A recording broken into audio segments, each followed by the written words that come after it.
आप सभी को जय मसीह की। जय मसीह की। एक बार फिर जो है हम लोग परमेश्वर पिता का धन्यवाद करें कि प्रभु ने हम सबको अपने भवन में बुलाया है और अब समय है कि परमेश्वर के उस वचन को हम सुने जो वचन हमारी जिंदगी में आशीष को लेके आता है। बाइबल कहती है कि परमेश्वर का वचन जो है ये हमारे जीवन के लिए एक रोटी है, हमारे जीवन के लिए रोटी है और हमारे आत्मिक जीवन में इस रोटी की बहुत बड़ी एक रिक्वायरमेंट है। जब तक हमारी आत्मिक जिंदगी में ये रोटी हमें नहीं मिलती है, हम आत्मिक रूप से कमजोर पाए जाते हैं, हम निर्बल पाए जाते हैं। जैसे कोई व्यक्ति अगर भोजन को ना खाए, भोजन को ग्रहण ना करे तो वो शरीर से कमजोर हो जाएगा। वैसी जो व्यक्ति, एक मसीह व्यक्ति अगर परमेश्वर के वचन को आत्मिक रीति से उस रोटी को ना खाए तो आत्मा में वो मजबूत रह ही नहीं पाएगा, वो कमजोर पड़ जाएगा। अगर आत्मा में आपको बलवंत होना है तो आपको ये आत्मिक रोटी खानी ही पड़ेगी, क्योंकि प्रभु यीशु मसीह ने जब अपने चेलों को प्रार्थना करनी सिखाई तो प्रार्थना में यही बोली उसने बात कि हमें दिन भर की रोटी हमें दी। हमें दिन भर की रोटी जो हमारी आत्मिक रोटी है वो हम सबको चाहिए, हम सबको, ना केवल आपको वरन मुझे भी अपनी रोटी चाहिए। और इस रोटी को जब हम खाते हैं तो हम हष्ट पुष्ट हो जाते हैं, हम तंदुरुस्त हो जाते हैं। वैसे ही ये रोटी आज आप सबको बहुत आयत से आशीषित करने जा रही है, क्योंकि आज आप सबके लिए, इस चर्च के लोगों के लिए एक बहुत बड़ी एक ब्लेसिंग आप लोगों को मिलने जा रही है। क्योंकि आज जो है मैं आप सबको पैसा बांटने जा रहा हूं। कितने लोगों को पैसे की जरूरत है? हाथ उठाएं। चलो, वेरी गुड। मुझे भी है, लेकिन आज मुझे प्रभु ने कहा बांट दे आज पैसा। आज करोड़ों रुपए मैं बांटने जा रहा हूं, टेंशन ना ले। यहां नीचे मेरे पास बहुत पैसा रखा हुआ है, आज करोड़ों रुपए बांटने जा रहा हूं। आज हर एक को यहां पर जो बैठे हैं 5-5 लाख रुपए, 10-10 लाख रुपए मिलने जा रहे हैं। ध्यान रखना, आज मैं पैसा बांटने जा रहा हूं, जो पैसा ऐसा पैसा है जो इस संसार में आपको सबसे ज्यादा धनी बना के रखेगा।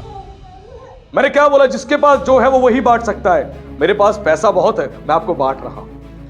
आज मैं बांटने जा रहा हूं, मेरे पास बहुत पैसा है, मैं बांटने जा रहा हूं। इस पैसे को आज अच्छे से ले लेना, इसको छोड़ना नहीं।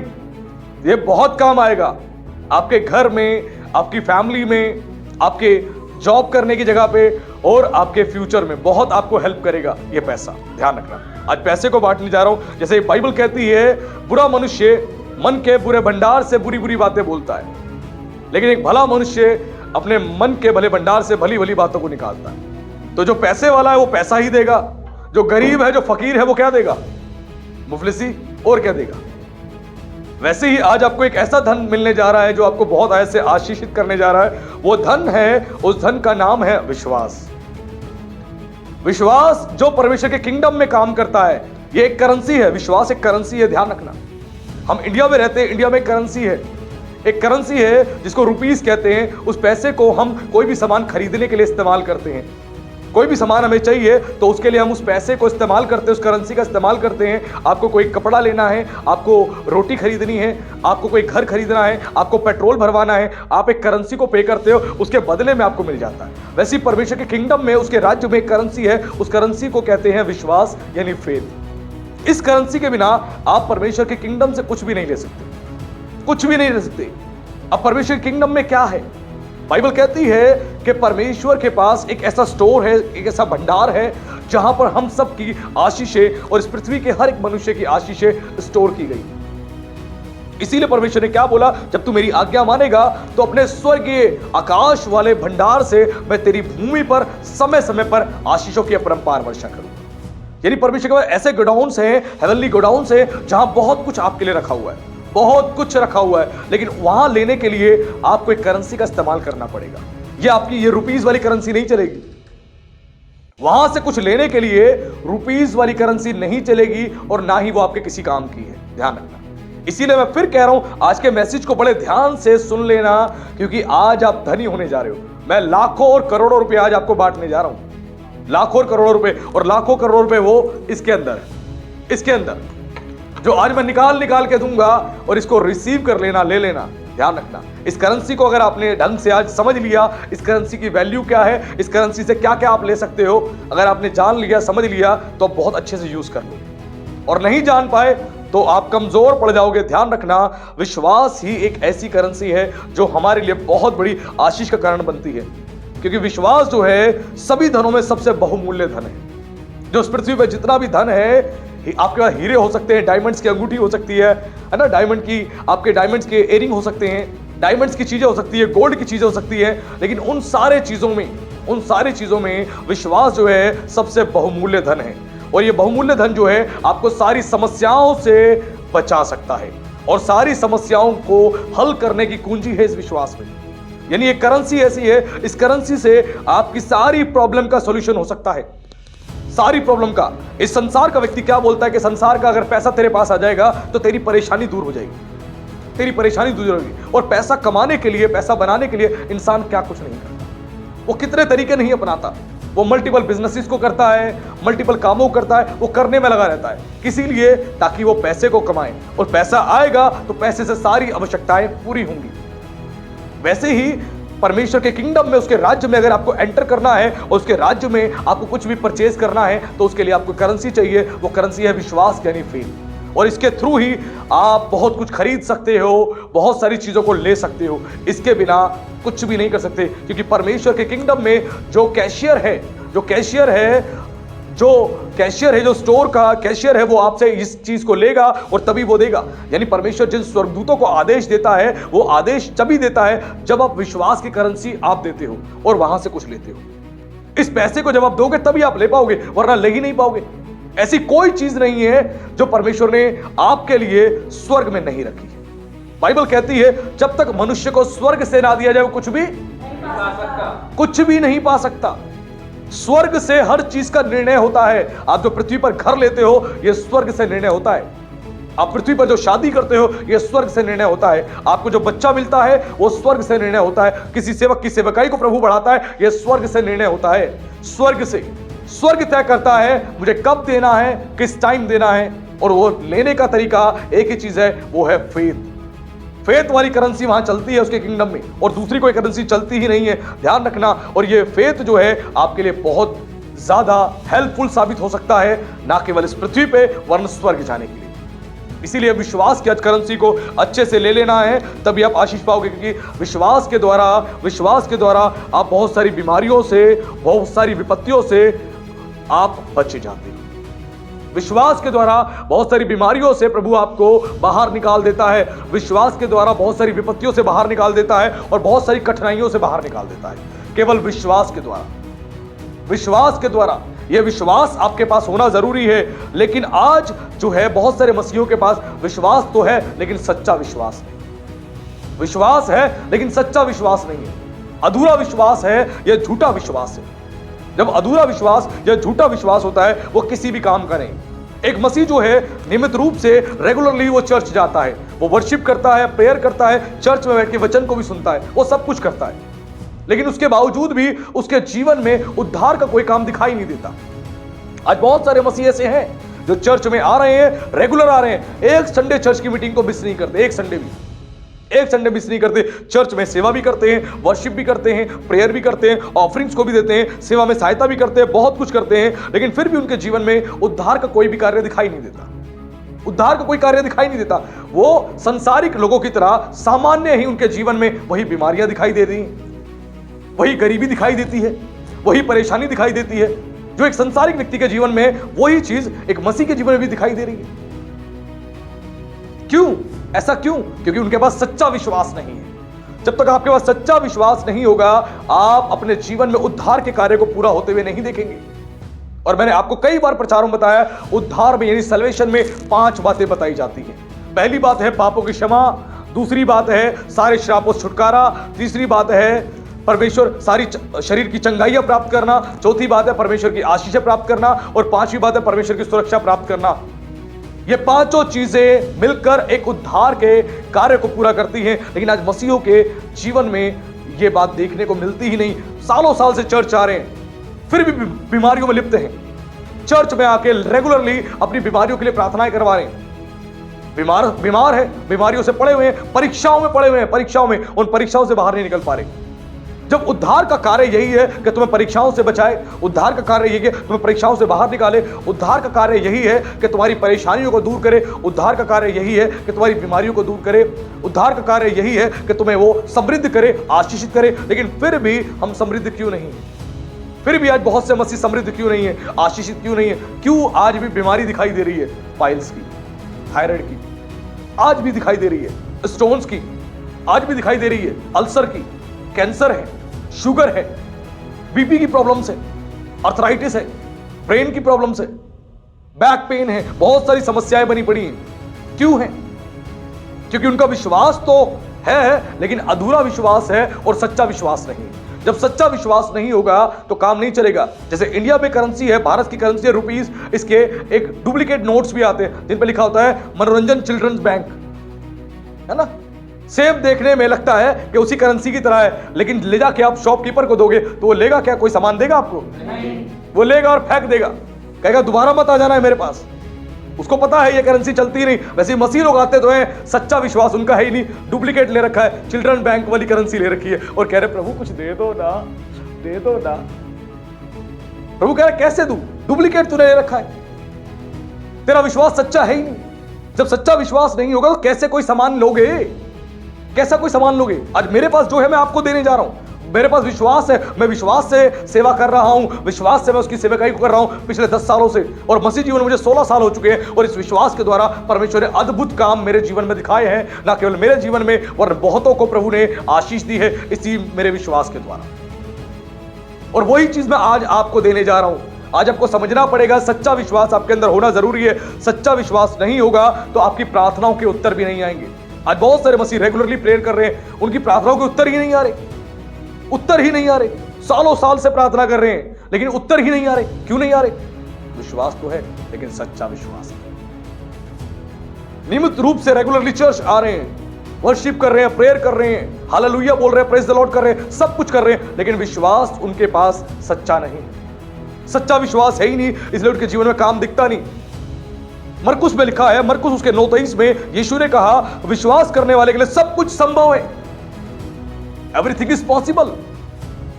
जो भी विश्वास करने वाला है उसके जीवन में, यीशु ने कहा जो विश्वास करने वाला है उसके लिए, जो विश्वास करने वाला है उसके लिए सब कुछ संभव है। प्रभु ने बोला संभव है नहीं। क्या बोला? संभव है। सब कुछ संभव है। ये किसने बोला? प्रभु यीशु मसीह ने बोला। तो हमारा विश्वास क्यों डामाडोल है? हमारी टांगे क्यों कांपती रहती? ये प्रभु ने कहा कि विश्वास करने वालों के लिए सब कुछ संभव है। सब कुछ। जब विश्वास करोगे तो परमेश्वर आपके जीवन में बहुत बड़े बड़े काम करेगा। विश्वास के द्वारा ही काम होगा। विश्वास के द्वारा, खुद प्रभु ने कहा, अपने मुंह से कहा, किसी और प्रेरित ने नहीं कहा, किसी और व्यक्ति ने नहीं कहा, यह यीशु मसीह ने कहा कि विश्वास करने वालों के लिए सब कुछ संभव है। उसके साथ ही उसे मत्ती 8:13 में प्रभु ने कहा कि तुम्हारे विश्वास के अनुसार तुम्हारे लिए हो जाएगा। ये दोनों वचन जो हैं, ये दोनों बातें जो हैं, ये प्रभु ने कही हैं। और ये वचन जो बाइबल में लिखे हैं ये 100% सत्य हैं, यानी 100% ये राइट हैं, ये ट्रू हैं। बाइबल में लिखी ये दोनों बातें जो हैं 100% सत्य हैं, 100%। लेकिन हम सुन तो रहे हैं लेकिन विश्वास हमारे अंदर है ही नहीं। हम सुनते तो हैं, हाँ प्रभु ने ऐसा कहा, प्रभु ने ऐसा कहा, हम उसको सुनते तो हैं लेकिन हमारे अंदर विश्वास ही नहीं आता। विश्वास ही नहीं आता। मैंने फिर बताया आपको उस चीज के बारे में, जब तक असली करेंसी आपके पास नहीं होगी कुछ भी नहीं ले पाओगे, कुछ भी नहीं ले पाओगे। यीशु मसीह ने अपना लहू बहा के एक कीमत चुकाई है। कीमत यानी यीशु मसीह ने सबसे कीमती चीज हमारे छुटकारे के लिए दे दी है। वो यीशु का लहू था। वो लहू था जो उसने हमारे छुटकारे के लिए दे दिया, सबसे कीमती चीज। आज फिर भी हम चर्च में आ रहे हैं नियमित रूप से, तब भी विश्वास में कमजोर है। खुद प्रभु ने कहा कि विश्वास करने वालों के लिए कुछ भी असंभव नहीं है। खुद प्रभु ने कहा यहां पर वचन में कि तुम्हारे विश्वास के अनुसार तुम्हारे लिए हो जाएगा। तुम्हारे विश्वास के अनुसार तुम्हारे लिए हो जाएगा। तुम्हारे विश्वास के अनुसार, प्रभु के विश्वास के अनुसार नहीं, तुम्हारे विश्वास के अनुसार। हेलो, सब लोग सुन रहे हैं ना? हाँ, तुम्हारे विश्वास के अनुसार। डामाडोल विश्वास होगा तो काम नहीं होगा, डामाडोल ही रह जाएगा। तुम्हारे विश्वास के अनुसार तुम्हारे लिए काम होगा। और प्रभु किसी के जीवन में काम करने से पहले उसके विश्वास को चेक करता है, विश्वास को, उसके फेथ को चेक करता है।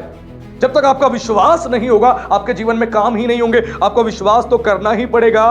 बिना विश्वास के आप कुछ भी नहीं कर सकते, क्योंकि इब्रानियों 11:6 में लिखा है कि हम विश्वास बिना परमेश्वर को प्रसन्न नहीं कर सकते। हेलो, प्रभु ने कुछ कहा कि विश्वास बिना हम प्रभु को प्रसन्न नहीं कर सकते। बाइबल पढ़ने से हम प्रसन्न नहीं कर सकते, प्रार्थना करने से प्रसन्न नहीं कर सकते।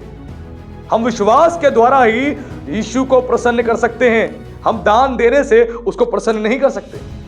वर्शिप के गीत गाने से, बढ़िया बढ़िया गीत गाने से, बढ़िया बढ़िया इंस्ट्रूमेंट बजाने से नहीं, बहुत ज्ञान को प्राप्त कर लेने से उसको हम खुश नहीं कर सकते। बाइबल साफ कह रही है कि परमेश्वर को विश्वास के बिना कोई भी प्रसन्न नहीं कर सकता।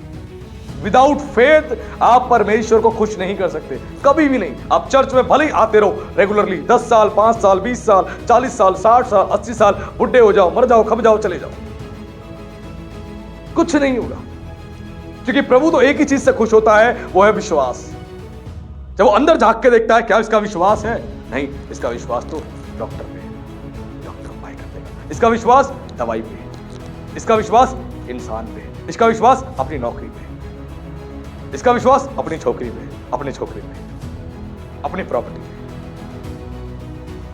ये सब मेरे पास रहेगा तो मैं कुछ कर लूंगा, ये नहीं रहेगा तो मैं क्या कर पाऊंगा। बाइबल साफ कह रही है विश्वास बिना उसको कभी भी आप खुश नहीं कर सकते, कभी नहीं, कभी भी खुश नहीं कर सकते विश्वास के बिना। एक पति क्या चाहता है अपनी पत्नी से? वो क्या चाहता है कि उसकी पत्नी उसके साथ विश्वास योग्य रहे। पति भी चाहता है ना, वैसी पत्नी भी चाहती है उसका पति उसके साथ विश्वास योग्य रहे। मां बाप क्या चाहते हैं कि बच्चे हमारे साथ विश्वास योग्य रहें। परमेश्वर भी चाहता है कि तुम्हारे अंदर विश्वास पाया जाए, तुम मेरे साथ विश्वास योग्य बने रहो, विश्वास योग्य।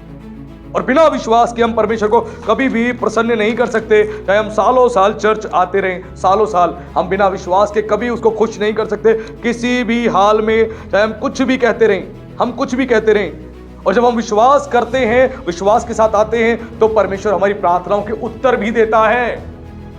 विश्वास के साथ हमारी प्रार्थनाओं के उत्तर भी देता है। हम ना भूले हन्ना को। हन्ना एक यहूदी स्त्री थी। हन्ना सालों से प्रार्थना कर रही थी, सालों से। कोई पहली बार नहीं आई थी प्रार्थना करने के लिए परमेश्वर के भवन में, सालों से प्रार्थना कर रही थी। लेकिन इस बार जब वो प्रार्थना करने आई, कुछ अलग बात थी। इस बार जब वो प्रार्थना करने आई तो कुछ अलग ही बात थी। बाइबल कहती है परमेश्वर टूटे हुए पिसे वाले मन वालों के समीप रहता है। जो टूटे और पिसे मन जिनके हैं उनके नजदीक रहता है। जब हन्ना आई भवन में तो टूटा वो पिसा वो मन था उसका, और उस मन के साथ आके उसने प्रार्थना करी। इस बार क्या था? इस बार कुछ बदलाव था। उसकी प्रार्थना के साथ एक कमिटमेंट भी थी। केवल प्रार्थना नहीं करी, प्रार्थना में कमिटमेंट भी करी थी। वो आके प्रार्थना जब करने लगी बड़े बोझ के साथ, आंसू बहा बहा के, तो एली महायाजक ने सोचा कि इसने दारू, क्योंकि इजराइल के जमाने में जो स्त्रियां होती थी वो नशा भी करती थी।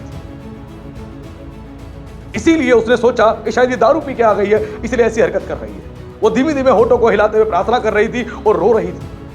और एली महायाजक ने जब देखा तो उसने सोचा कि नशा कर रखा है, इसीलिए उसने उसको बोला कि तू दिन में ही आज पी के आ गई है।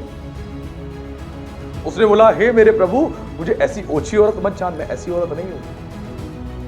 मैं दुखियारी स्त्री हूं। मैं अपने दुख के, अपने मन के दुख को परमेश्वर के आगे व्यक्त कर रही हूं। मैं बहुत दुखी हूं। और जब उसने अपनी बात को बताया, उसकी बात को सुनने के बाद एली महायाजक ने उसको बोला, जा, परमेश्वर ने तेरी सुनी। और उसने क्या बोला? परमेश्वर यदि मुझे संतान देगा तो मेरी एक कमिटमेंट है, एक मेरी कमिटमेंट है, एक वाचा है कि मैं उस बच्चे को परमेश्वर को ही दे दूं। उसकी प्रेयर में ना केवल एक फेथ था, वरन एक कमिटमेंट भी थी।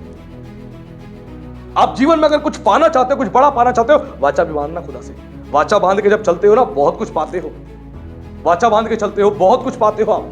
जब वाचाओं को तोड़ देते हो तो मामला गड़बड़ हो जाता है। कमिटमेंट चाहिए। हस्बैंड वाइफ के बीच में कमिटमेंट चाहिए, भाई बहनों के बीच में कमिटमेंट चाहिए, बॉस और कलीग के बीच में कमिटमेंट चाहिए कि इस काम को आप पूरा करोगे। वो कमिटमेंट होनी चाहिए आपके अंदर। वो कमिटमेंट नहीं है तो काम नहीं चलेगा। इसने कमिटमेंट करी कि प्रभु तू मुझे बच्चा देगा तो मैं तुझे ही दे दूंगी। एली महायाजक ने बोला, जा, खुदा ने तेरी सुनी। और उसके बाद सेम वैसा ही हुआ। उसको परमेश्वर ने संतान की आशीष दी, और जो उसको बेटा दिया, उस बेटे का नाम उसने शमूएल रखा। और उस शमूएल को उसने, जब उसने दूध पीना छोड़ दिया, उसे ला के परमेश्वर के भवन में एली याजक को सौंप दिया और बोला कि परमेश्वर के भवन में ही तू इसको अपने साथ रख, मैंने इसको समर्पित कर दिया है, परमेश्वर की सेवा करेगा। और बार बार हन्ना आती थी उसके लिए याजकों के वस्त्र बनवा के, वो छोटा बच्चा था, उसके लिए छोटे ही याजक के वस्त्र बनवा के लेके आती थी, उसको देती थी, और अपने बेटे को देख के बहुत खुश होती थी हन्ना। और जब उसने ऐसा किया तो परमेश्वर ने क्या किया? परमेश्वर ने छोड़ दिया, उसको भूल गया? नहीं। परमेश्वर ने फिर अद्भुत काम दिखाए। परमेश्वर ने उसको 4-5 बच्चों की आशीष दी, जिसके पास सालों से बच्चे नहीं थे, सालों से बच्चे नहीं थे, लेकिन उसकी प्रेयर में कुछ तो बदलाव था। इस बार कुछ तो बदलाव था। आप प्रेयर तो कर रहे हो सालों से, लेकिन आपकी प्रार्थनाओं में कुछ बदलाव ही नहीं। कुछ बदलाव, आपकी प्रार्थनाओं में विश्वास है ही नहीं। विश्वास है ही नहीं, तभी काम नहीं होता। आप डाउटफुल रहते हो, डाउटफुल। और डाउटफुल जो मनुष्य रहता है उसकी प्रार्थना सुनी नहीं जाती। इस बार इसकी प्रार्थना में एक बोझ भी था, इसकी प्रार्थना में एक दुख भी था, और इसकी प्रार्थना में कमिटमेंट भी थी। और जब तीनों काम करके विश्वास के साथ, फेथ के साथ इसे प्रेयर करी, तो परमेश्वर ने इसकी प्रार्थना को सुना और परमेश्वर उसके बाद संतान की आशीष दी। और वो संतान जब इसने समर्पित कर दी तो परमेश्वर ने 4 संतानें और दी, 4-5 बच्चे और इसको दे दिए। ये परमेश्वर की ब्लेसिंग होती है। आज सीखे कि आप प्रेयर्स कैसी करते हो, आपकी प्रेयर्स कैसी हैं। प्रेयर को सही तरीके से करना आरंभ कर दे। इस प्रेयर को सही तरीके से करना आरंभ कर दे, तभी काम होगा आपके जीवन में। और हम इस बात को ना भूलें कि विश्वास ही एक ऐसा रास्ता है जो हमें परमेश्वर के नजदीक लेके आता है। बिना विश्वास के हम परमेश्वर के मार्ग में नहीं चल सकते। बिना विश्वास के हम परमेश्वर के पास नहीं आ सकते। केवल विश्वास के द्वारा ही हम परमेश्वर के मार्ग में और उसके पास पहुंचते हैं। विश्वास के द्वारा ही, बिना विश्वास के नहीं पहुंच सकते। जैसे एग्जांपल के तौर पे, बिना पैसे के आप एक कंट्री से दूसरे कंट्री में ट्रैवल नहीं कर सकते। आपको पैसा चाहिए, पैसे के बिना ट्रैवल नहीं करोगे। वैसे धरती से स्वर्ग तक का ट्रैवल के लिए आपको पैसा चाहिए। वो पैसा क्या है? क्या है? विश्वास। विश्वास, विश्वास। इसी पैसे से ट्रैवल कर पाओगे अर्थ टू हेवन, जब भी होगा ट्रैवल आपका पूरा। ये ट्रैवलिंग करने के लिए, आपको ट्रैवलिंग करने के लिए आपको विश्वास चाहिए। विश्वास के द्वारा ही आपकी ट्रैवलिंग होगी, धरती से लेकर स्वर्ग तक की। परमेश्वर के पास पहुंचना है, परमेश्वर के नजदीक जाना है, तो आपको विश्वास तो करना ही पड़ेगा। इसके बिना काम नहीं होगा। और परमेश्वर सच्चे विश्वास को ही मान्यता देता है। सच्चे विश्वास को ही मान्यता देता है, झूठे विश्वास को मान्यता नहीं देता कभी भी। अधूरे मन वाले विश्वास को मान्यता नहीं देता। वो प्रमाणित उसी को करता है, अप्रूव उसी को करता है जिसका सच्चा विश्वास होता है। सच्चा विश्वास, समर्पित विश्वास होता है। ऐसा विश्वास से जब आप प्रार्थना करते हो, इस विश्वास के साथ आप चलते हो, तभी परमेश्वर आपके विश्वास को एक मान्यता देता है, अप्रूवल देता है, वरना नहीं। बहुत सारी फाइल्स आती हैं एक प्रेसिडेंट के पास, उन फाइल्स को वो देखता है, जब तक वो साइन नहीं करेगा इसका मतलब अप्रूवल नहीं मिला। जब वो साइन कर देगा अप्रूवल मिल जाता है। वैसे जब सच्चे विश्वास के साथ आपकी प्रार्थना जाती है, एक फाइल परमेश्वर के सामने आती है और परमेश्वर देखता है, पढ़ता है, अच्छा, और चेक करता है इसके अंदर विश्वास है या नहीं। लिखा होता है कि हाँ विश्वास है, तो परमेश्वर साइन कर देता, अप्रूव कर देता है और कहता है स्वर्गदूत को ले रिलीज कर दे। ऐसे काम होता है। आपकी फाइल के अंदर विश्वास होना चाहिए। विदाउट फेथ अगर आप प्रेयर कर रहे हो तो परमेश्वर कभी साइन करेगा ही नहीं, अप्रूवल देगा ही नहीं। आप लगातार फाइलें भेजे जा रहे हो, एप्लीकेशंस भेजे जा रहे हो, परमेश्वर प्रार्थना सुन ले, निवेदन सुन ले, परमेश्वर सुन ले, परमेश्वर सुन ले, परमेश्वर सुन ले। अधूरा विश्वास है, सच्चा विश्वास नहीं है। तो ऐसे विश्वास में कभी भी आपकी फाइल पे साइन नहीं होगा, परमेश्वर उसको मान्यता देगा ही नहीं, अप्रूवल देगा ही नहीं। केवल आप प्रेयर करते रहोगे सालों साल, सालों साल, सालों साल चर्च में बैठ के, और आप बोलोगे हम क्या करें, क्या करें, क्या करें। ये हमें सीखने की जरूरत है। एक शारीरिक विश्वास और आत्मिक विश्वास में क्या फर्क होता है, आज आपको बताया जाएगा। एक शारीरिक विश्वास और आत्मिक विश्वास में क्या फर्क है। एक शारीरिक विश्वास क्या होता है? एक शारीरिक विश्वास होता है, अगर मैंने आपको बोला ये दीवार जो है ये येलो रंग की है और आपको भी दिखाई दे रहा है येलो रंग की है, तो आप बोलोगे हाँ जी ये येलो रंग की विश्वास है, ये दीवार है। आप उस पर विश्वास करोगे क्योंकि आपको दिखाई दे रहा है। जो चीज आपको दिखाई दे रही है, जिस चीज को आप जांच रहे हो और आप जिस चीज को बोल रहे हो, वो आपको दिखाई दे रही है। आपके साथ एक संसारिक व्यक्ति को भी दिखाई दे रही है। मैं एक संसारिक व्यक्ति को बोलूं ये दीवार कैसी है, वो बोलेगा, वो भी बोलेगा येलो है। जब आपको येलो दिखाई दे रही है, उसको भी येलो दिखाई दे रही है, उसको भी येलो दिखाई दे रही है। अगर जब आपको येलो दिखाई दे रही है दीवार, तो उस व्यक्ति को भी येलो ही दिखाई देगी। ये एक संसारिक विश्वास है। आपके सामने मैं एक चेयर को रख दूं, वो चेयर जो है काले कलर से पेंट होगी, उस चेयर को आप देखोगे और मैं आपसे पूछूंगा ये चेयर कैसी आपको दिखाई दे रही है, इसका रंग कैसा है, आप बोलोगे ब्लैक है। एक संसारिक व्यक्ति को मैं ले आऊंगा, मैं उससे पूछूंगा इस चेयर का कलर कैसा है, वो भी बोलेगा ब्लैक है। जब वो भी बोलेगा ब्लैक है, तो ये शारीरिक विश्वास है, ये शारीरिक विश्वास है। और परमेश्वर ऐसे विश्वास को कोई भी मान्यता नहीं देता, और ऐसे विश्वास का उद्धार से कोई भी संबंध नहीं है। ऐसा विश्वास जो है, जो आंखों देखी चीजें हैं, जो कानों सुनी चीजें हैं, जिन चीजों को आप देख रहे हो, आप जिस चीज पर बिलीव कर रहे हो, सेम उस चीज पे एक संसार का व्यक्ति भी देख रहा है, बिलीव कर रहा है, तो वो विश्वास एक शारीरिक विश्वास है, शारीरिक विश्वास है। आपके अकाउंट में 500 रुपए पड़े हुए हैं, आपके अकाउंट के अंदर आपने अपनी पत्नी को दिखाया 500 रुपए हैं, आपने पड़ोसी को दिखाया 500 रुपए हैं, तो उसने सुनने के बाद, वो देखने के बाद क्या बोलेगा? कहेगा हाँ जी 500 रुपए ही हैं। तो जो आपको दिखाई दे रहा है वो एक संसारिक व्यक्ति को दिखाई दे रहा है। इसको शारीरिक विश्वास कहते हैं, इसको आत्मिक विश्वास नहीं कहते। एक शारीरिक विश्वास होता है, ये आत्मिक विश्वास नहीं होता। और हमें इस बात को सीखना पड़ेगा। और ऐसा विश्वास जो है उसका उद्धार से कोई भी संबंध नहीं है। कृपया कर बच्चे को पकड़ के बैठे। और ऐसे विश्वास का उद्धार से कोई भी संबंध नहीं है, ध्यान रखना। अगर ऐसा विश्वास आप लेके चलते हैं तो ऐसे विश्वास का उद्धार से कोई भी संबंध नहीं है, कोई भी संबंध नहीं, ध्यान रखना। और किसी को लगता है ऐसा विश्वास करके मैं परमेश्वर के उद्धार को पालूंगा, तो उसकी बहुत बड़ी गलतफहमी, कभी नहीं पा सकता। किसी को कोई बीमारी हो गई, वो रिपोर्ट्स आई, रिपोर्ट्स को आपने देखा, रिपोर्ट्स में लिखा हुआ है कि इस व्यक्ति को कैंसर हो गया है, इस व्यक्ति को यह बीमारी हो गई है, चाहे कोई भी बीमारी क्यों ना हो। कृपया कर बच्चे को पकड़ ले, प्लीज, रिक्वेस्ट है।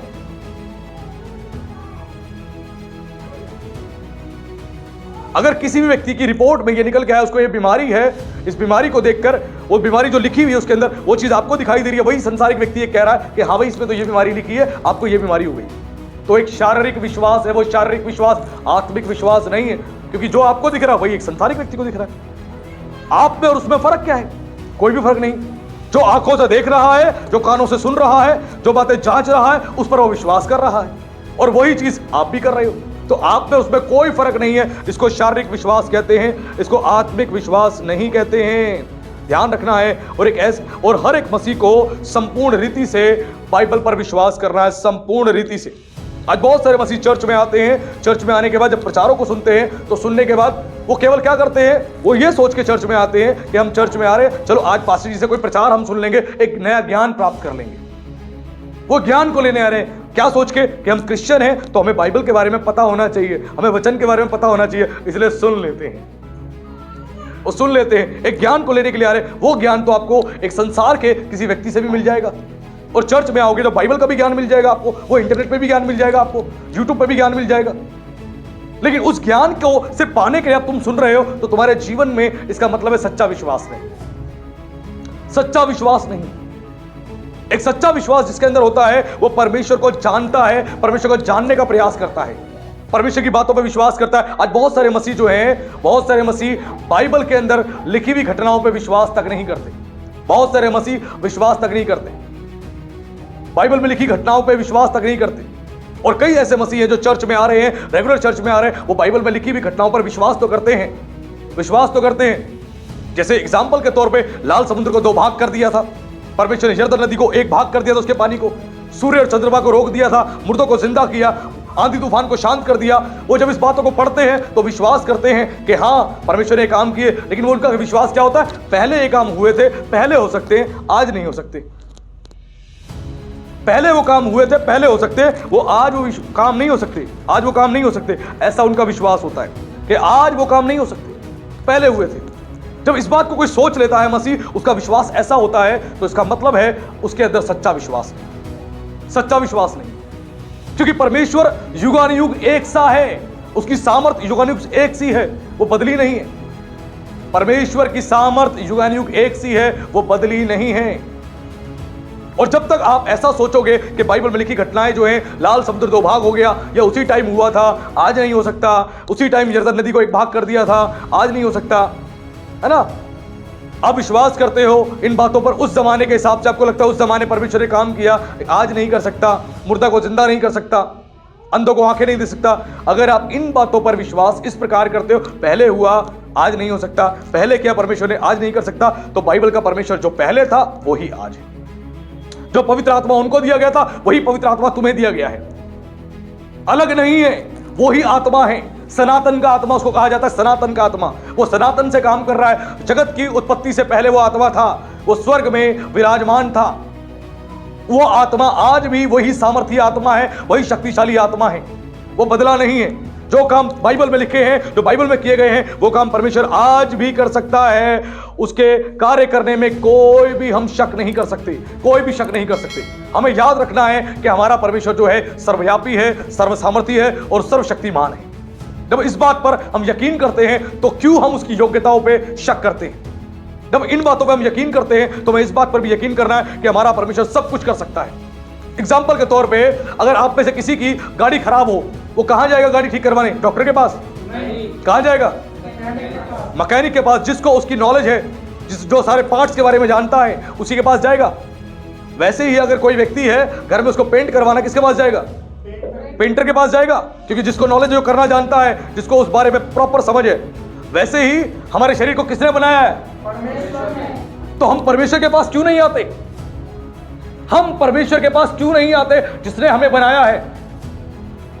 इस शरीर की समस्याओं को लेके हम परमेश्वर के पास क्यों नहीं आते? हम कहां जा रहे हैं? दूसरों के पास, इंसानों के पास। बनाया परमेश्वर ने है, जिसने बनाया कि वो जानता नहीं कैसे ठीक करना है। हेलो, क्या वो जानता नहीं कैसे ठीक करना है? जानता है। जब वो जानता है तो शरीर को हम लेकर परमेश्वर के पास क्यों नहीं आते? हमारा विश्वास यह क्यों है कि हमें डॉक्टर के पास पहले जाना है? हमारा विश्वास यह क्यों है कि हमें पहले डॉक्टर के पास जाना है? मैं ये नहीं कह रहा आप डॉक्टर्स के पास बच जाओ, मैं कोई अंधविश्वास को बढ़ावा नहीं दे रहा, लेकिन एक विश्वास के बारे में आपको सिखा रहा हूं। एक विश्वास के बारे में कि परमेश्वर के पास आपको आना है। और बाइबल की सबसे बड़ी आज्ञा है कि संपूर्ण हृदय से, संपूर्ण मन से, संपूर्ण बुद्धि से, संपूर्ण शक्ति से अपने परमेश्वर यहोवा से प्रेम कर। यह बाइबल की सबसे बड़ी आज्ञा है। जब इस शरीर में समस्या होती है, इस शरीर को बनाने वाला परमेश्वर है, उसी ने हमें बनाया है, तो इस शरीर को लेकर हम उसके पास क्यों नहीं आते? हम क्यों इस शरीर को लेकर डॉक्टरों के पास भाग रहे होते हैं, पहले लोगों के पास जा रहे होते? इसका सबसे बड़ा रीजन है हमारा अधूरा विश्वास। जब सच्चा विश्वास होगा नहीं, आप 5 साल चर्च में आओ, आप 10 साल चर्च में आओ, ताली पीटो, 4 सुर में गाने गाओ, ऑफरिंग दो और अपने घर जाओ। 5 साल भी आपकी, 5 साल बाद भी वही परिस्थिति होगी, वही बीमारी बनी होगी, वही समस्या बनी होगी, वही प्रॉब्लम में आओगे 5 साल बाद भी। क्यों? क्योंकि आपका सच्चा विश्वास नहीं। एक सच्चा विश्वास होना बहुत जरूरी है, क्योंकि सच्चा विश्वास आपकी प्रॉब्लम्स का सॉल्यूशन है। परमेश्वर के किंगडम में केवल एक ही करेंसी काम करती है, वो करेंसी है फेथ, फेथ और फेथ, और दूसरी कोई करेंसी काम ही नहीं करती। तो वैसे ही शरीर में समस्या होती है, हमें शरीर को परमेश्वर के पास पहले लेके आना है, परमेश्वर के पास। ऐसा हमारा विश्वास होना चाहिए। याकूब क्या कहता है? याकूब 1:6 और 7 में लिखा है, पर जो मांगे परमेश्वर से वो विश्वास से मांगे और कुछ संदेह ना करें। जब परमेश्वर से मांगना है, ध्यान से सुने, जो परमेश्वर से मांगे वो विश्वास से मांगे और कुछ भी संदेह ना करें। जब परमेश्वर से मांगते हो और आप संदेह करते, कुछ भी संदेह करते हैं, थोड़ा भी संदेह करते हैं कि प्रभु प्रार्थना सुनेगा, नहीं सुनेगा, होगा, नहीं होगा, चलो प्रार्थना करा लेती हूं, ठीक नहीं होगा तो दवाई भी खा लूंगा। तो इसका सीधा सा मकसद है, आप विश्वास में हो तो सही, लेकिन अधूरे विश्वास में संदेह कर रहे हो, संदेह। और संदेह करने वाले के जीवन में कभी काम नहीं होता। इसी में क्या लिखा है? संदेह ना करे, क्योंकि संदेह करने वाला समुद्र की लहर के समान है, जो हवा में बहती और उछलती है। ऐसा मनुष्य यह ना समझे मुझे प्रभु से कुछ मिलेगा। डाउट करने वाले को यह ना समझे मुझे प्रभु से कुछ मिलेगा, मुझे चंगाई मिलेगी, आत्मिक दान मिलेंगे, सेवा मिलेगी, बल मिलेगा, फाइनेंस नहीं मिलेगा, किसी हाल में नहीं मिलेगा। तुम्हारे अंदर संदेह है, शक है। जब तुम्हारे अंदर संदेह होगा, शक होगा, तुम प्रभु से मांगते भी रहो, तुम्हें मिलेगा ही नहीं। यानी तुम्हें पूरी तौर से सच्चा विश्वास करना है, संपूर्ण विश्वास करना है कि मेरा परमेश्वर सक्षम है, मेरा परमेश्वर सक्षम है। उसने अपने वचन में कहा है, मैं तेरा चंगा करने वाला परमेश्वर यहोवा हूं। उसने अपने वचन में कहा है, आपका मेरा चंगा करने वाला केवल परमेश्वर यहोवा है, केवल परमेश्वर यहोवा। और जब तक इस बात पर आप यकीन नहीं करोगे, आपके जीवन में चंगाई आएगी कहां से? आज बहुत सारी हीलिंग्स नहीं हो रही, लोग चर्च में आ रहे सालों से, हीलिंग्स नहीं हो रही। आज भी बार बार हर संडे पास्टर से प्रार्थना करवा देते, पास्टर जी पेट दर्द के लिए प्रार्थना कर दो, पास्टर जी कमर दर्द के लिए प्रार्थना कर दो, पास्टर जी नाक के लिए प्रार्थना कर दो, पास्टर जी सर के लिए प्रार्थना कर दो। लगातार लगे रहते हैं। क्यों? सच्चा विश्वास ही नहीं है। एक पुराना मसीह जो 10 साल पुराना मसीह है, 5 साल पुराना मसीह है, उसका विश्वास बुलंद होना चाहिए, मजबूत होना चाहिए। आप संदेह के साथ तो आ रहे हो, प्रार्थना कर दो बासी, कोई समस्या होगी बासी के लिए प्रार्थना कर दो, ठीक हो जाए। बासी ने प्रार्थना कर दी, थोड़ी देर बाद दर्द हुआ, घर जाके दवाई खानी, दवाई खानी पड़ेगी, आराम नहीं पड़ा। संदेह तो तुम कर रहे हो, जब डाउट तुम कर रहे हो, उसने थोड़ी सी शरीर में पीड़ा दिखाई, तुमने संदेह कर लिया, ठीक नहीं हुआ, दवाई खानी पड़ेगी। लिखा है संदेह करने वाला ये ना समझे मुझे कुछ प्रभु से मिलेगा, कुछ नहीं मिलेगा। बिना पैसे के कुछ नहीं मिलता बाबू, बिना पैसे के तो बाजार से आप रोटी भी नहीं खरीद सकते, बिना पैसे के तो पानी भी नहीं खरीद सकते, बिना पैसे के तो टमाटर भी नहीं खरीद सकते, बिना पैसे के जो महिलाएं हैं, हमारी बहनें हैं, वो जाके मेकअप का किट भी नहीं खरीद सकती बिना पैसे के। पैसा तो चाहिए चाहिए। वैसे ही परमेश्वर से कुछ चाहिए तो आपको करेंसी चाहिए, फेथ की, विश्वास की करेंसी, कि परमेश्वर काम करेगा। आपका संपूर्ण अटूट विश्वास होना चाहिए, तभी परमेश्वर आपके जीवन में काम दिखाएगा, वरना नहीं। ये आपको कभी भी शक नहीं करना। शक करोगे तो लिखा ऐसा मनुष्य यह ना समझे मुझे कुछ प्रभु से मिलेगा, कुछ नहीं मिलेगा। 10 साल बैठो, 5 साल बैठो, कुछ भी नहीं मिलेगा। प्रभु कहेगा तेरा विश्वास अपने ऊपर तो है ही नहीं, उसके बाद तो विश्वास की बातें करता है। जिसके पास खुद के पास विश्वास नहीं, वो दूसरे को विश्वास कैसे देगा? एक कंगाल व्यक्ति दूसरे को पैसा बांट सकता है क्या? नहीं। पैसे वाला पैसा बांट सकता है जो मालदार है, मालदार है। आज जो दूसरों को प्रचार करने जा रहे हो, क्या तुम मालदार हो विश्वास में? भरा पड़ा है तुम्हारा थैला, तुम्हारी तिजोरी, तुम्हारे बैंक्स भरे पड़े हैं पैसों से, विश्वास के पैसों से भरे पड़े तो काम होगा। अब जब कई मसीह जो सालों से चर्च में आ रहे हैं, जब समस्या परेशानी देखते हैं तो झांकते हैं, देखो तिजोरी में कुछ खाली पड़ा है, बटुए में कुछ खाली पड़ा है, मन में कुछ खाली पड़ा है। चलो थोड़ी सी तो कर ही लेते हैं, क्या पता प्रभु कर दे, क्या पता कर दे, प्रभु कर दे। होता नहीं कुछ, फिर जाते हैं फटाफट डॉक्टर के पास, दवाई लेते हैं और खाते हैं। अब आराम हो गया, अब आराम हो गया, अब हम ठीक हो गए। तो तुम्हारा विश्वास तो प्रभु पे है ही नहीं, था ही नहीं। तुम्हारा विश्वास तो दवाई पे था, दवाई दवाई और दवाई। मैं फिर कह रहा हूं, मैं एक अंधविश्वास का प्रचार नहीं कर रहा हूं, मैं एक सच्चे विश्वास का प्रचार कर रहा हूं, और आपको सीखना पड़ेगा इस विषय में। और मरकुस उसके 11:24 में लिखा है, यहां पर परमेश्वर ने कहा, प्रभु यीशु ने कहा, इसलिए मैं तुमसे कहता हूं जो कुछ तुम प्रार्थना करके मांगो तो प्रतीति कर लो कि तुम्हें मिल गया और तुम्हारे लिए हो जाएगा। हेलो, प्रभु ने कहा जब तुम प्रार्थना करके मांगो, क्या करना है?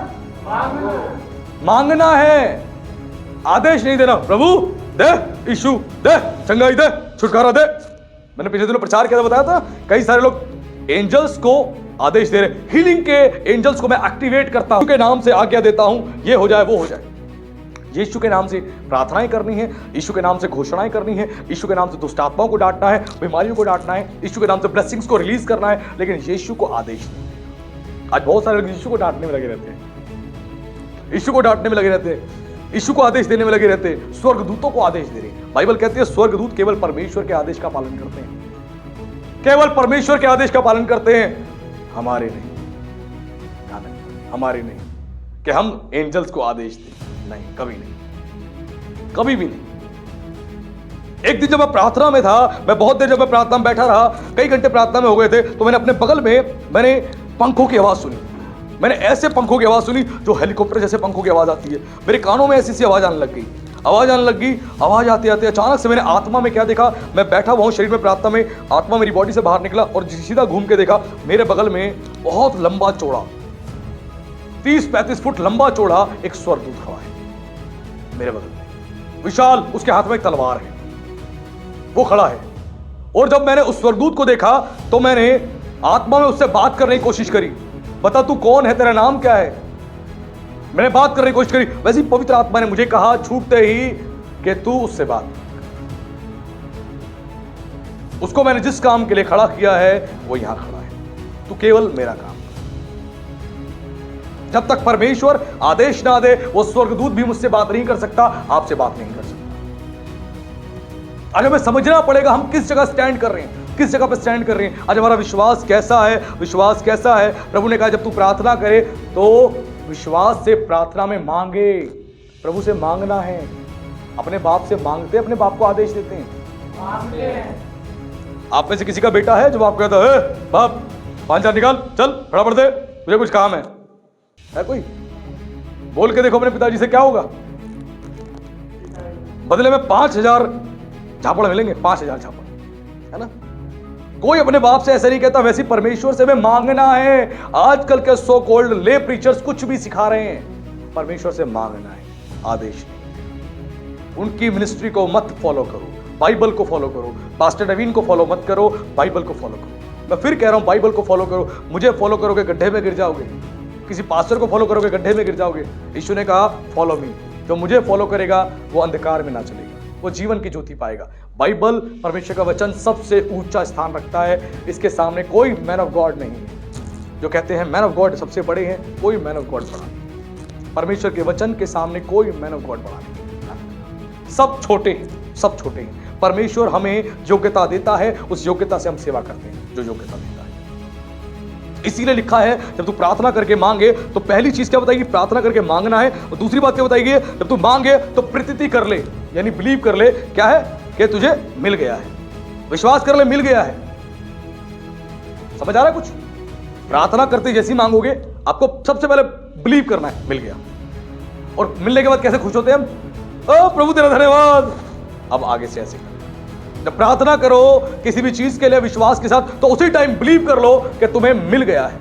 और मिलने के बाद जो एक्साइटमेंट होती है ना, वो एक्साइटमेंट दिखानी है। प्रभु तेरा धन्यवाद, तेरी महिमा हो, तेरी तारीफ हो, क्योंकि तूने मुझे दे दिया है। ये है आत्मिक विश्वास, ये है आत्मिक विश्वास। प्रार्थना करते ही बिलीव करो और धन्यवाद करो। आपके मुंह का अंगीकार छिलना नहीं चाहिए।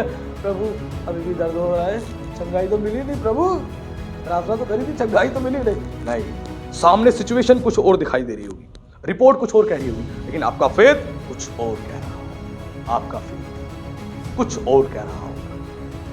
ध्यान रखना, वो फेथ आपका होना चाहिए। प्रार्थना करते ही बिलीव कर लो मिल गया है, और मिलने की वो एक्साइटमेंट होनी चाहिए। जैसे महिलाएं शादी विवाह के टाइम इंतजार करती है, पति एक बढ़िया सी साड़ी दिलाएगा, ओहो जैसी साड़ी लेती है, सूट लेती है, ओहो खुशी के मारे ठिकाना नहीं होता, है ना। वैसे ही आपको बिलीव करना है। आपने प्रार्थना करी तो प्रभु ने आपकी प्रार्थना सुन ली और आपको दे दिया है।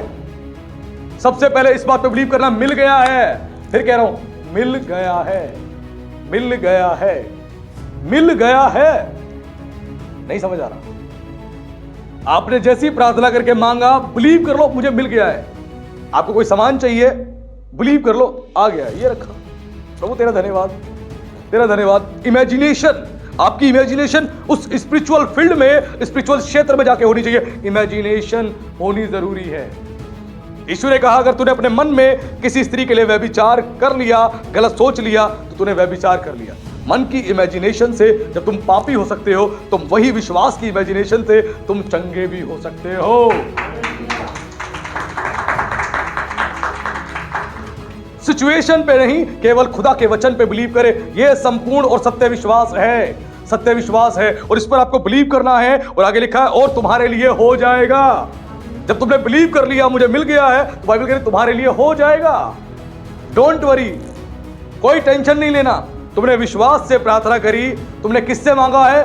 ब्रह्मांड के कर्ता से, ब्रह्मांड के रचयिता से, जो सर्वशक्तिमान ईश्वर है, जिसने सारी गैलेक्सीज को बनाया है, आकाश पृथ्वी को बनाया, स्वर्ग नरक को बनाया है, सारे स्वर्गदूतों को बनाया है, जो सबके ऊपर राज्य करता है, जो स्वर्ग में विराजमान है, जिसकी सड़कें जो है सोने की हैं, जिसकी सड़कें सोने की हैं, जो तारों को नाम लेने के बुलाता है, उस परमेश्वर को तुम क्या जानते हो? अगर जानते हो तो बिलीव करना, तुमने जो उससे मांगा है, उसके पुत्र के नाम से मांगा है, उसने तुम्हें दे दिया है, दे दिया है। विश्वास करना है, और लिखा है उसके बाद तुम्हें मिल जाएगा, तुम्हें पक्का मिल जाएगा। तुम्हें आजादी चाहिए, अब विश्वास कर लो प्रभु मुझे आज आजादी देके जाएगा। आज इस बीमारी से आजादी देगा, दुष्ट आत्माओं से आजादी देगा, मेरे बुरे स्वभाव से आजादी देगा, पाप से आजादी देगा। आज वो मुझे आजादी देगा, और मैं आजादी को आज लूंगा, और मैं ले चुका हूं। इस बिलीव के साथ जाना है, तभी तो रिजल्ट आएगा, वरना रिजल्ट नहीं आने वाला। जब मान लोगे कि मुझे मिल गया है, तो तुम्हारे लिए हो जाएगा। प्रभु नौकरी नहीं मिल रही, किसको बोलूं, किसको फोन मिलाऊं, कहां जाऊं? बिलीव कर ले कि खुदा ने तुझे नौकरी दे दी। अब तुझे विश्वास से प्रार्थना करी कि प्रभु मुझे नौकरी की जरूरत है, नौकरी दे दे, तो प्रभु कह रहा है तू विश्वास करके तुझे मिल गई है और तेरे लिए हो जाएगा। ऐसा विश्वास तुम्हारा होना चाहिए।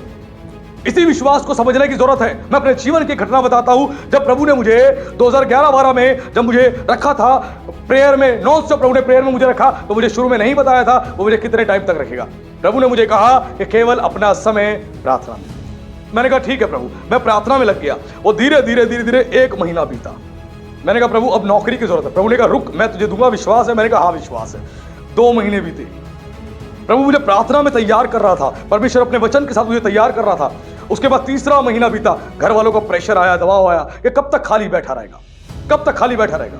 मैंने प्रभु से कहा, प्रभु ने मुझे कहा तू विश्वास नहीं करता क्या, मैं तुझे दूंगा। मैंने कहा प्रभु विश्वास करता हूं। प्रभु ने कहा घबरा मत, मैं तेरे लिए खड़ा हूं, मैं सब कुछ करूंगा। ऐसी 4 महीने हुए, 5 महीने हुए, 6 महीने हुए और 7वां महीना जैसे कंप्लीट होने वाला था, मैंने कहा प्रभु अब तो रिक्वेस्ट है, प्लीज मुझे नौकरी दे दे।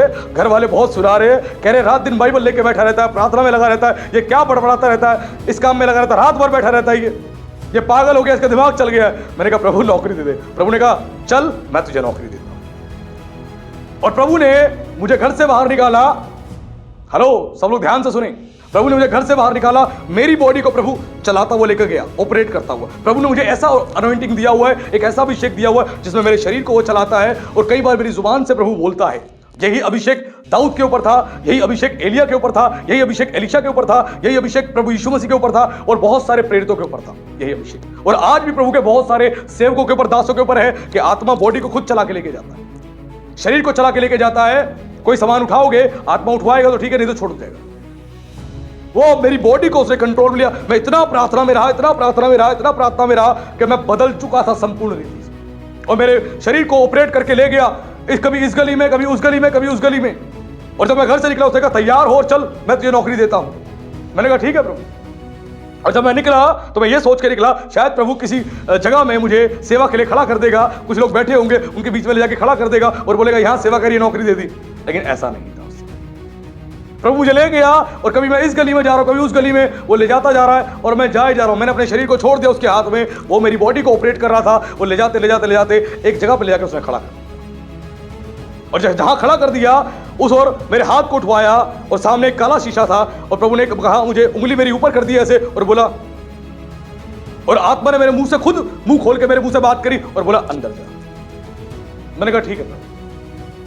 मैं गया, मैंने दरवाजा खोला, वो काला दरवाजा खोला, अंदर एक लकड़ी का दरवाजा था, मैंने उसको भी खोला। अंदर मैंने देखा पूरा हॉल खाली पड़ा था, पूरा हॉल खाली पड़ा था और 2 लोग वहां पर बैठे हुए थे। चेयर थी, बहुत सारी चेयर थी और पूरा हॉल खाली पड़ा था और 2 लोग वहां पे खड़े थे। उन्होंने बोला हाँ जी। मैंने कहा भैया मैं इंटरव्यू के लिए आया हूं, मुझे पता लगा यहाँ पे कोई वैकेंसी है। कह रहा किसने बताया आपको? मैंने कहा मुझे किसी ने बताया। आत्मा ने सीधा ही मेरे मुंह से ये बात बुलवाई। उसने बोला हाँ हमारे यहाँ जगह है और जितने लोग हैं उनको भी आप बोल दीजिए, कल आ जाइए, इंटरव्यू दे दीजिए, आपको नौकरी मिल जाएगी। मैंने कहा ठीक। अगले दिन मैं गया, मैंने इंटरव्यू दिया, मेरा सिलेक्शन हो गया और मैंने वहां पे जॉब ज्वाइन की। ऐसा हमारा परमेश्वर है, ऐसा परमेश्वर है। मेरे अंदर, मेरे जीवन में विश्वास के इतने बड़े बड़े काम उसने किए जो मैं किसी को बताऊं तो बड़े बड़े प्रभु के महान सेवक भी अगर सुन ले तो शायद वो भी शक कर जाए, क्योंकि जिसके जीवन में घटना घटती है वो ही जानता है वो ऐसा महान परमेश्वर है। विश्वास के द्वारा आपको चलना पड़ेगा, विश्वास के द्वारा, विश्वास के द्वारा प्रभु बहुत बड़े बड़े काम करता है। केवल ये एक घटना नहीं, अनेक घटनाएं हैं जो प्रभु ने मेरे जीवन में करी है, अनेक घटनाएं। अपने विश्वास के उस खजाने को आपके साथ साझा कर रहा हूं, इस विश्वास में चलना शुरू करें, आपके लिए काम हो जाएगा, आपके लिए काम हो जाएगा। आज तक मैंने अपनी सेवकाई में 10 साल हो गए सेवा करते हुए, आज तक मैंने कलीसिया के किसी व्यक्ति को, किसी मसीह को नहीं बोला कि मुझे रिक्वायरमेंट है तो मुझे कोई पैसे से हेल्प करो, आज तक नहीं बोला। जब भी मुझे कुछ चाहिए मैं घुटने टेकता हूं, अपने खुदा से प्रार्थना करता हूं, वो कहीं ना कहीं से मेरे लिए इंतजाम करवा देता है आज तक। और मुझे अभी तक कोई कमी घटी नहीं हुई। वो चला रहा है, अच्छा खिला रहा है, अच्छे से रख रहा है, वो अभी भी संभाल रहा है, अभी भी कर रहा है। वो ऐसा परमेश्वर है। आपका विश्वास में बुलंद होना जरूरी है, मजबूत होना जरूरी है। जब तक विश्वास में आप मजबूत नहीं होगे आपके जीवन में काम होंगे ही नहीं, कभी काम नहीं होंगे। आप सोचते रहोगे हमारे जीवन में काम हो जाए, काम हो जाए, कभी काम नहीं होंगे। आपको विश्वास करना जरूरी है और ऐसा विश्वास जो करता है, ऐसा विश्वास करने से आप प्रभु को प्रसन्न कर सकते हो। ऐसे विश्वास के द्वारा, ध्यान रखना, ऐसे विश्वास के द्वारा परमेश्वर के वचन को जानना और उस पर विश्वास करना दोनों अलग अलग बात है। बहुत सारे मसीह वचन को जानते हैं, उनसे पूछो फटाक दिनी वचन को बोलते हैं मुंह से, ये वचन वो वचन, सीधा उनके टिप्स पे वचन होते हैं। वचन को वो जानते, उस पर प्राउड करते, हम जानते, लेकिन वचन को समझते नहीं है। वचन को जानना और वचन को समझना दोनों अलग अलग विषय हैं। जो वचन को आप जानते हैं, इन वचनों को तो बहुत सारे गैर मसीह लोग भी जानते हैं, बुद्धिजीवी लोग भी जानते हैं, जो बाइबल्स को पढ़ते हैं नॉर्मल स्टडी के लिए, वो तक जानते हैं। वचन को जानना और वचन को समझना दोनों अलग अलग विषय है, और केवल हम इसको वचन को दिमागी तौर से सुन के समझ के इस पर नहीं चल सकते। हमें दिमागी तौर से सुनने के साथ साथ हमें हृदय की गहराइयों से उस वचन को समझना भी है और उस पर बिलीव करना है, विश्वास करना है। जब तक हृदय की गहराइयों से उस पर विश्वास नहीं करोगे, आपके लिए काम होगा ही नहीं, काम होगा ही नहीं। जब तक काम होगा ही नहीं, जब विश्वास नहीं करोगे। एग्जांपल के तौर पे मैं आप में से किसी को एक कार चलाने वाली बुक दे दूं, मैं बोलूं पढ़ लो इस बुक को, कार चलाना सीख जाओगे, तो बुक पढ़ने के बाद क्या कार चलानी आ जाएगी आपको? नहीं। है कोई? नहीं। किसी को नहीं आएगी। मैं गोल्फ खेलने वाली कोई बुक आपको दे दूं कि पढ़ लो इसको, गोल्फ खेलने की इसमें टेक्निक्स बताई गई है, तरीके बताए गए हैं, तो पढ़ने से आपको गोल्फ खेलना आ जाएगा क्या? नहीं आएगा। वैसे ही इस वचन को केवल पढ़ने से कुछ नहीं होगा, इसको पढ़ने से कुछ नहीं होगा, इसको अभ्यास में लाना पड़ेगा। अभ्यास में, जब तक इसको अभ्यास में नहीं लेके आओगे, तुम्हारे जीवन में काम ही नहीं होंगे। कार चलाने वाली एक बुक को पढ़ने का तुम्हें कार को चलाना पड़ेगा, कार चलाने की प्रैक्टिस करनी पड़ेगी, और प्रैक्टिस करते करते करते तुम कार चलाने में एक्सपर्ट हो जाओगे। गोल्फ पढ़ने की कोई किताब को पढ़ लोगे तो गोल्फ खेलना पड़ेगा, उसका अभ्यास करना पड़ेगा, तब जाके तुम गोल्फ खेलने में एक्सपर्ट हो जाओगे। वैसे बाइबल पढ़ने से कोई फायदा नहीं होगा। 6 घंटे पढ़ो, 4 घंटे पढ़ो, 10 साल पढ़ो, कुछ नहीं होगा। पढ़ने के साथ साथ आपको उसको अभ्यास में लेके आना है, यानी प्रैक्टिस में लेके आना है, उस पर अभ्यास करना है, विश्वास के साथ उस पर चलना है और आगे बढ़ना है, तभी आपके जीवन में काम होगा, वरना नहीं होगा। आपको संपूर्ण रीति से विश्वास करना है, तभी काम होगा। बहुत सारे लोग जो है बिलीव करते हैं यीशु खुदा है, यीशु ही परमेश्वर है, और उससे प्रार्थना करते हैं, लेकिन डाउट में रहते हैं, कुछ होगा नहीं होगा, कुछ होगा नहीं होगा। और बाइबल में साफ बताया गया, ऐसा व्यक्ति जो संदेह करता है वो ये ना माने कि प्रभु से उसे कुछ मिलेगा, कभी नहीं मिलेगा। जब तक तुम संदेह करते रहोगे, तुम्हारे अपोजिट सिचुएशन भी है, तब भी तुम्हें डाउट नहीं करना है, डाउट नहीं करना है, तुम्हें बिलीव करना है, केवल विश्वास करना है, तभी तुम्हारे जीवन में काम होगा, वरना नहीं। क्योंकि कई लोग केवल वचन इसीलिए पढ़ते, ज्ञान हासिल कर लें, ज्ञान हासिल कर लें, तुम्हारा वो ज्ञान किसी काम का नहीं, 0/0 है वो ज्ञान, किसी काम का नहीं, जब तक उसको तुम प्रैक्टिस में लेके नहीं आओगे, उसको प्रैक्टिस में लेके नहीं आओगे। विश्वास के बारे में जो तुम सीख रहे हो इस सुनने के बाद, जब तक इसको विश्वास को अभ्यास नहीं करोगे, काम में लेके नहीं आओगे, तुम्हारे जीवन में काम होगा ही नहीं, होगा ही नहीं। क्योंकि परमेश्वर के आत्मिक राज्य में एक नियम है, परमेश्वर के आत्मिक राज्य में नियम है, बोना पड़ता है। जो बोओगे वही काटोगे, जो बोओगे वही काटोगे। जब तक बोओगे नहीं, काटोगे नहीं, तो आपको बोना तो पड़ेगा ही पड़ेगा। इसीलिए पौलुस क्या कहता है गलातियों की पत्री में, कहता है जो आत्मा के द्वारा बोते हैं, आत्मा के द्वारा जो बोते हैं वो अनंत जीवन की कटनी को काटेंगे। जो आत्मा के द्वारा बोते हैं वो अनंत जीवन की कटनी को काटेंगे, वरना आपके जीवन में काम होने वाले ही नहीं। और लिखा है जो शरीर के द्वारा बोता है वो शरीर के द्वारा विनाश की कटनी को काटेगा। शरीर के द्वारा। आत्मिक राज्य का नियम है, आपको बोना तो पड़ेगा, कुछ भी हो, चाहे आपका स्वास्थ्य हो, आपका समय हो, आपका धन हो, जो कुछ है सब आपको बोना तो पड़ेगा, तभी तो रिजल्ट आएंगे। पौलुस क्या कहता है, जो मनुष्य थोड़ा बोता है वो थोड़ा काटेगा, जो अधिक बोता है अधिक काटेगा। अब थोड़ा समय ही परमेश्वर को दोगे तो थोड़े ही रिवॉर्ड मिलेंगे, थोड़े ही रिजल्ट मिलेंगे आपके जीवन में। जो ज्यादा समय देगा, ज्यादा समय परमेश्वर में बिताएगा, उसको ज्यादा रिजल्ट मिलेंगे और अधिक रिजल्ट मिलेंगे, अधिक रिवॉर्ड मिलेंगे। तुम 5 मिनट की प्रार्थना करके सोचते हो हम चंगाई की सामर्थ को पालें, हम दूसरों के लिए प्रार्थना करें वो चंगा हो जाए, कभी नहीं। तुम थोड़ा बो रहे हो, अधिक बोओगे तो अधिक काटोगे। अपने समय को अधिक दे, अपने टाइम को अधिक दे परमेश्वर के साथ, तभी जीवन में रिजल्ट दिखाई देंगे, तभी विश्वास में आप आगे बढ़ोगे, वरना नहीं बढ़ पाओगे। हम ना भूले उस सारपात की विधवा को, सारपात की वो विधवा थी, उसको ना भूले। जब एलिया उसके पास आया तो उसके पास केवल मुट्ठी भर क्या था, मैदा था, मुट्ठी भर उसका मैदा था और कुप्पी में थोड़ा सा तेल था। लेकिन एलिया ने क्या बोला, उसने बोला, एलिया ने बोला कि तू मुझे एक काम कर, तू मुझे खाने को दे जो तेरे पास है। जब उसने ऐसा बोला कि तू मुझे खाने को दे, तो उसने बोला प्रभु मेरे पास तो थोड़ा सा ही है। उसने बोला मेरे पास तो थोड़ा सा ही है। तो उसने क्या बोला कि मैं तुझसे कहता हूं कि परमेश्वर की ओर से तेरे लिए आशीष में रिलीज कर रहा हूं कि जब तक अकाल, यहां पर जो अकाल पड़ा हुआ है, यह अकाल खत्म नहीं होगा, तब तक तेरे पास कोई भी कमी घटी नहीं होगी। अकाल जब तक खत्म नहीं होगा, तेरे पास कोई कमी घटी नहीं होगी। तू विश्वास कर और तू इस काम को कर। और जैसे उसने उस काम को किया, उसके बाद परमेश्वर ने ब्लेसिंग्स दी। उसने जो बोया, जो आत्मिक राज्य में उसने बोया, खुदा के दास पे यकीन किया, और जो उसने उस आशीष भरे वचनों पे जो एलिया ने कहते उसने विश्वास किया, उसका जबरदस्त रिजल्ट देखा। 30 गुना नहीं, 60 गुना नहीं, 100 गुना नहीं, उससे कहीं अधिक। हालेलुया।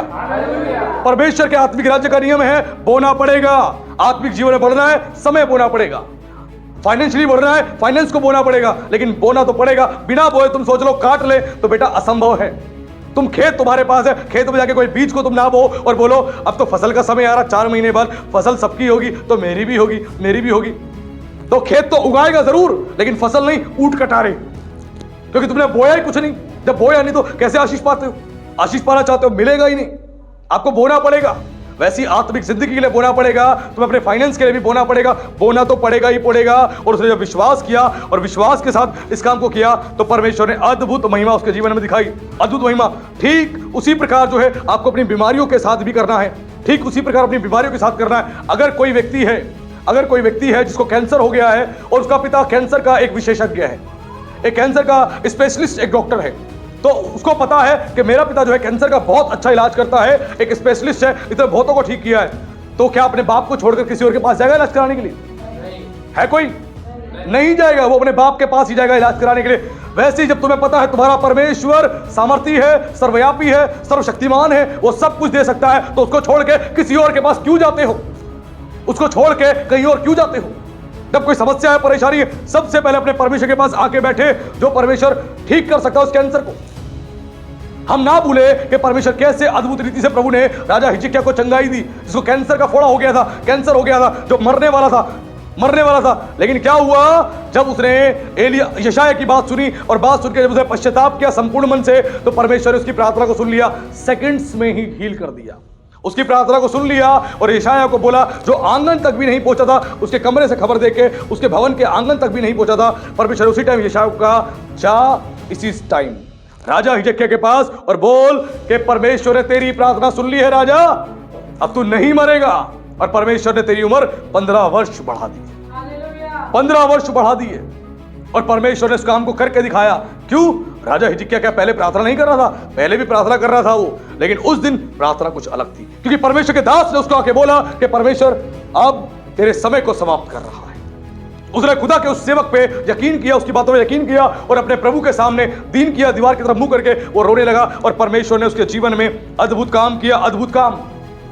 और परमेश्वर ने संपूर्ण रीति से हील कर दिया। ऐसी बाइबल में एक दूसरा राजा बताया गया, राजा आसा।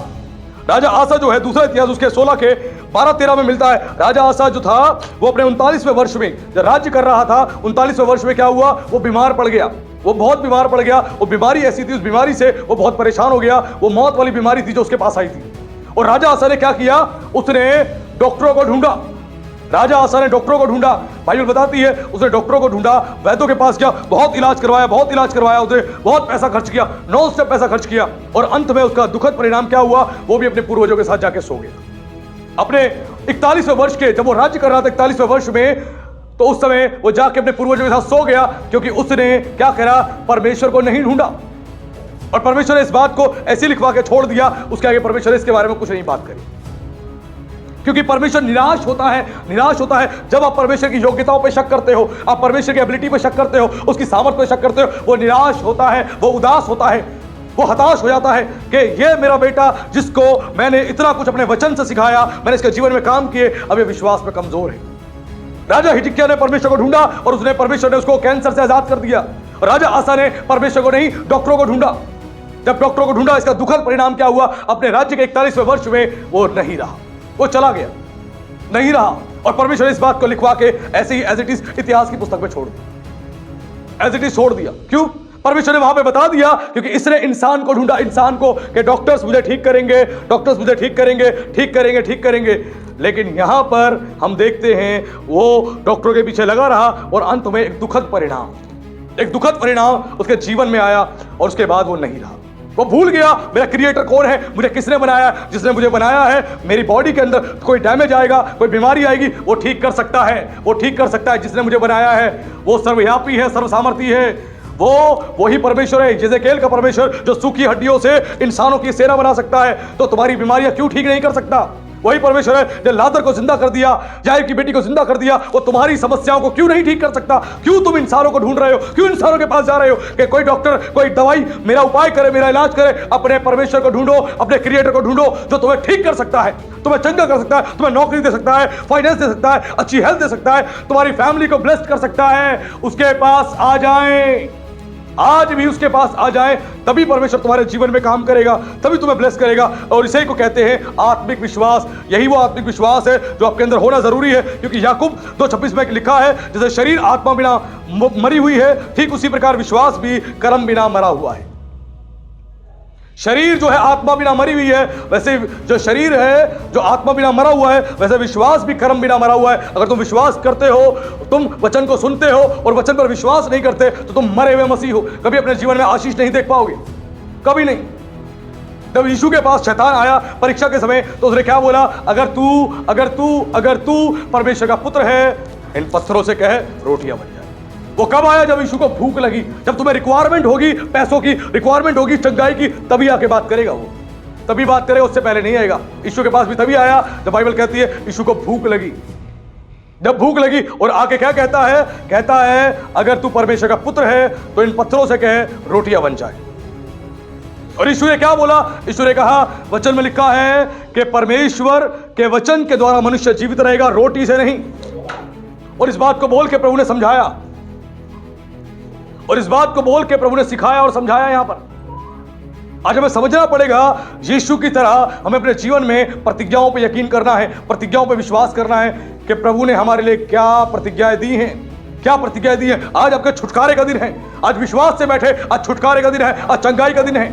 आज तुम हील होके जाओगे, आज डिलीवरेंस लेके जाओगे, सारे अंधकार से, सारी बीमारियों से, सारी परेशानियों से, सारी आर्थिक तंगी से यीशु तुम्हें आजाद करेगा। तुम्हारा विश्वास होना चाहिए, विश्वास के साथ सुने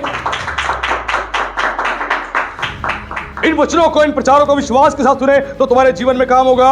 और इब्रानियों 11:1 से 3 तक बताया गया, विश्वास तो आशा की हुई वस्तुओं का निश्चय और अनदेखी वस्तुओं का प्रमाण है। विश्वास के द्वारा ही काम होगा, विश्वास के द्वारा। अब्राहम ने परमेश्वर में विश्वास किया और परमेश्वर ने संतान की आशीष दी। परमेश्वर ने कहा यही संतान जो तुझे मैंने दी है, मुझे तू चढ़ा दे, इसका बलिदान कर दे। अब्राहम को बोला तू अपनी संतान को जो मैंने तुझे दी है ले जाके तू इसको मेरे लिए बलिदान कर दे। अब्राहम ने विश्वास किया और कर्म करने के लिए तैयार हो गया, बेटे को लेकर गया मोरे पर्वत पे ताकि इसका बलिदान कर दे। उसने विश्वास किया, जो बेटा परमेश्वर ने दिया वही बेटा परमेश्वर ने मांग लिया, उसने विश्वास किया। और विश्वास किया, क्या विश्वास किया? उसने यह विश्वास किया जिस परमेश्वर ने मुझे 100 साल की उम्र में संतान दी है, वो परमेश्वर मेरे बेटे को वापस जीवित कर सकता है। इस बात पर यकीन किया और बेटे को ले गया, उस वेदी पर चढ़ा दिया उसने और मारने लग गया। उसी टाइम परमेश्वर ने कहा अब्राहम मत छू इसे, मैं जानता हूं तू मेरा भय मानता है, तू मुझ पर विश्वास करता है। और परमेश्वर ने उसके लिए एक मेमने का इंतजाम कर दिया, उस मेमने को उसने परमेश्वर के लिए बलिदान किया। विश्वास की सामर्थ्य आपके जीवन में अद्भुत काम करेगी। ये करेंसी आत्मिक जगत में आपको बहुत धनी बना देगी, आपके बहुत सारे काम को कर देगी, और ये होना बहुत जरूरी है, तभी आपके जीवन में अद्भुत काम होगा। अधूरा विश्वास नहीं, डाउटफुल विश्वास नहीं। अगर आज प्रचार सुन रहे हो और फिर भी विश्वास में नहीं बढ़ पा रहे, विश्वास में नहीं मजबूत हो पा रहे, सुनने के बावजूद भी, तो एक वचन है जो आपकी मदद करेगा, एक वचन है सहायता करेगा। मरकुस 9:22 में लिखा है, एक पिता जो है यीशु के पास आता है अपने पुत्र को लेके, एक पिता अपने पुत्र को लेकर यीशु के पास आता है और बोलता है इसके अंदर एक ऐसी दुष्ट आत्मा है जो कभी इसको आग में गिराती है, कभी इसको पानी में गिराती है। और उसने ऐसा बोला, आग में गिराती है, पानी में गिराती है, और उसने बोला ये इसको नाश करने के लिए बार बार ऐसा काम करती है। और आगे उसने क्या बोला? बोला उसने यदि तू कुछ कर सकता है तो हम पर तरस खाकर हमारी सहायता कर। उसने इस बात को बोला, यदि तू कुछ कर सकता है। ध्यान से सुने इन शब्दों को कि उसने यीशु के पास क्या बोला, यदि तू कुछ कर सकता है तो हमारी सहायता कर। यानी उसने भाग्य पर छोड़ दिया था कि अगर ठीक हो जाएगा तो ठीक है, नहीं तो कोई बात नहीं। उसके शब्द कैसे थे? शारीरिक शब्द थे। उसने जब इस बात को बोला, और जब उसने इस बात को बोला तो आगे क्या लिखा है? इसी में लिखा है, और विश्वास का ये अंगीकार नहीं था। जो उसने इस बात को बोला, ये सच्चे विश्वास का अंगीकार नहीं था। उसको पता है यीशु जो है मुर्दे जिंदा किए हैं, लंगड़े चलाए हैं, अंधों को आंखें दी है, इसने बहुत काम किए। सुनने के बाद वो यीशु के पास आया, लेकिन फिर भी क्या बोलता है? यदि तू कुछ कर सकता है तो मेरी सहायता कर। उसने इस बात को बोला, और इस पर यीशु ने क्या बोला? यीशु ने उससे कहा यदि तू कर सकता है। यीशु ने पहले सेंटेंस को रिपीट किया, यदि तू कर सकता है। विश्वास, यीशु ने कहा जो विश्वास करता है उसके लिए सब कुछ संभव है। Hallelujah, hallelujah. यीशु ने इसको जवाब दिया और क्या बोला? इससे उल्टा इसका सवाल कर लिया, यदि तू कर सकता है। यीशु ने कहा विश्वास करने वालों के लिए सब कुछ संभव है, विश्वास करने वालों के लिए सब कुछ संभव है। तब यीशु ने इस बात को बोला। इस बात को बोलने के बाद तुरंत लड़के का पिता जो है गिड़गिड़ाकर कहने लगा, मैं विश्वास करता हूं, मैं विश्वास करता हूं। और उसने बोला मेरे अविश्वास में सहायता कर। उसने बोला विश्वास करता हूं लेकिन मेरे अविश्वास में सहायता कर। यानी उसने प्रभु से मदद मांगी कि प्रभु मेरी मदद कर, मैं विश्वास करना चाहता हूं लेकिन कर नहीं पा रहा। आत्मिक रीति से कर नहीं पा रहा, शारीरिक रीति से तो बातें मैं तेरे से ऐसी बोल रहा हूं, लेकिन आत्मिक रीति से तेरी बात पर यकीन नहीं कर पा रहा, मैं विश्वास नहीं कर पा रहा, तो मेरी मदद कर।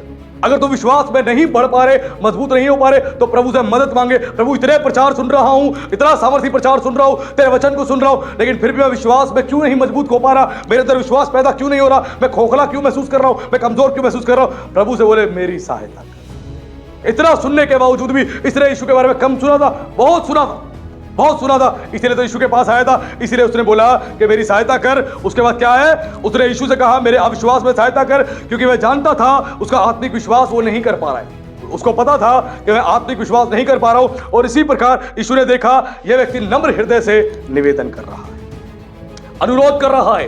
यीशु ने देखा यह व्यक्ति नम्र हृदय से निवेदन कर रहा है, अनुरोध कर रहा है, इसीलिए यीशु ने उस दुष्ट आत्मा को डांटा, बोला हे गूंगी बहरी आत्मा, इसे छोड़कर चली जा। और उसके बेटे को यीशु ने चंगा कर दिया। क्यों? उसने यीशु के सामने अपने आप को नम्र किया और उसने बोला मैं विश्वास तो आत्मिक रूप से नहीं कर पा रहा, शारीरिक रूप से तेरे बारे में बहुत कुछ सुना है, लेकिन आत्मिक रूप से विश्वास नहीं कर पा रहा, मेरी सहायता कर। और जब यीशु ने उसके बेटे को चंगा कर दिया, तब इसका आत्मिक विश्वास मजबूत हो गया, क्योंकि पहले सुना था अब देख लिया, पहले सुना था अब देख लिया, वचन सुना था अभ्यास में लाए अब देख लिया, वचन सुना था इसको प्रैक्टिस में लाए देख लिया, अब विश्वास मजबूत हो गया। अब विश्वास मजबूत हो गया, तभी तो रिजल्ट दिखाई देंगे, तभी तो परमेश्वर के अद्भुत काम दिखाई देंगे। और हर एक को विश्वास करना जरूरी है, हर एक को विश्वास करना जरूरी है। बाइबल कहती है विश्वास सुनने से आता है, सुनने से, और सुनना मसीह के वचन से। जितना मसीह के वचन सुनोगे, प्रचारों को सुनोगे, उतना तुम्हारे अंदर विश्वास पैदा होगा, विश्वास पैदा होगा, और विश्वास में तुम मजबूत हो जाओगे। इसलिए यीशु ने क्या बोला, यदि तू विश्वास करे तो राई के दाने के बराबर विश्वास कर, और इस पहाड़ से बोल, इस पेड़ से बोल उखड़ जा और समुद्र में जा पड़, तो वो तेरी बात मान। यीशु ने विश्वास के विषय में सबसे पहली बात क्या सिखाई? राई के दाने के बराबर विश्वास। प्रभु को पता है ये पेड़ तो बाद में बनेगा, पहले राई के दाने के बराबर विश्वास कर ले। अगर किसी को प्रभु के पास आना है तो केवल मस्टर्ड सीड जितना विश्वास कर ले, मस्टर्ड सीड जितना विश्वास कर ले, केवल इतना विश्वास कर ले। यह प्रभु ने कहा अगर राई के दाने के बराबर तुम विश्वास करोगे, यीशु ने कहा तुम इस पहाड़ से कहोगे, इस पेड़ से कहोगे उखड़ जा, समुद्र जा पड़, तो वो तेरी बात मान ले। यीशु ने एक चट्टान जितने विश्वास की बात नहीं करी। प्रभु को पता है नहीं कर सकता आदमी इतना विश्वास, शुरू में नहीं कर सकता, इसलिए उधर राई के दाने मैं अपनी पॉकेट में डाल दूं ना तो जल्दी मिलेगा भी नहीं। मैं यहां घेर दूं, आप ढूंढते रहोगे कहां गया, मिलेगा भी नहीं। प्रभु ने कहा इतना विश्वास कर सकता है, तेरे लिए आसान है, कर ले। इतना विश्वास कर लेगा तो तू जब विश्वास कर लेगा और अपनी बीमारी से बोलेगा, अपनी समस्या से बोलेगा, अपनी प्रॉब्लम से बोलेगा उखड़ मेरे जीवन से और जा, तो तेरी बात मान ले, तेरी बात मान लेगा। विश्वास के द्वारा ही काम होंगे। जब विश्वास के द्वारा काम होंगे तो आप प्रभु के गवाह बनोगे, तुम्हारा विश्वास बढ़ेगा बढ़ेगा। धीरे धीरे राई का दाना जब जमीन में जाता है, धीरे धीरे एक झाड़ बन जाता है, एक झाड़ बड़ा पेड़ बन जाता है, और उस विश्वास के उसके बाद इतनी सारी चीजें उसमें लग जाती है कि दूसरों को कहता है आओ मेरे पास से विश्वास लेके जाओ, आओ मेरे पास से विश्वास लेके जाओ, आओ मेरे पास से विश्वास लेके जाओ। यीशु अद्भुत काम करता है, आप यीशु के गवाह बन जाओगे, अद्भुत गवाह बन जाओगे। अगर आप शुरुआत करोगे राई के दाने के बराबर विश्वास करने से भी, इतना विश्वास भी करोगे, तो प्रभु आने वाले समय में एक तुम्हें पेड़ बना देगा, एक झाड़ बना देगा, और लोग तुम्हारे पास आएंगे और तुम्हारी छांव में बैठेंगे और यीशु की बातें सुनेंगे।